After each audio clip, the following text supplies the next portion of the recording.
सक्षम police times, news 112, सक्षम जनतेचा आवाज.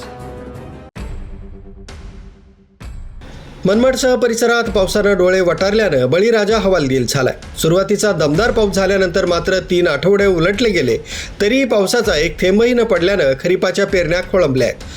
पावसाळा लांबल्यानं त्याचा सर्वाधिक दुष्परिणाम आता भाजीपाला पिकांवर जाणवू लागलाय. मनमाडसह चांदवडच्या पूर्व भागात शेतकऱ्यांनी पावसाच्या भरवशावर आणि आहे त्या विहिरींच्या पाण्यावर मल्चिंग पेपर मोठ्या प्रमाणावर टोमॅटोची लागवड केली आहे. मात्र वाढत्या उष्णतेमुळे पेपर गरम होऊन त्याखालील रोपं करपू लागल्यानं आता शेतकरी रोपं वाचवण्यासाठी हातानं पाणी देण्याची वेळ शेतकऱ्यांवर आली आहे. विहिरींनीही तळ गाठल्यानं शेतकरी हवालदिल होऊन आकाशाकडे डोळे लावून बसलाय. पाऊस असाच लांबला तरी गंभीर परिस्थिती निर्माण होण्याची शक्यता वर्तवली जाते. 10 तारखेला लागण केली होती टमाट्याची पावसाच्या भरोश्यावरती, पण पाणी पण एक परस पाणी होतं, आता ते पण संपत आलंय.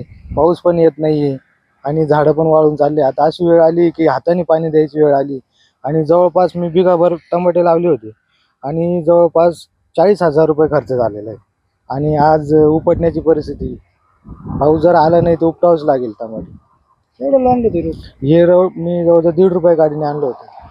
साधारण किती रुपये? हे 4,000 रुपये आहे आणि 4,000 म्हणजे 6,000चं रोपच आहे. आज ती उपटण्याची वेळ आली. 6,000. न्यूज ब्युरो, सक्षम पोलीस टाइम्स, न्यूज 112, मनमाड.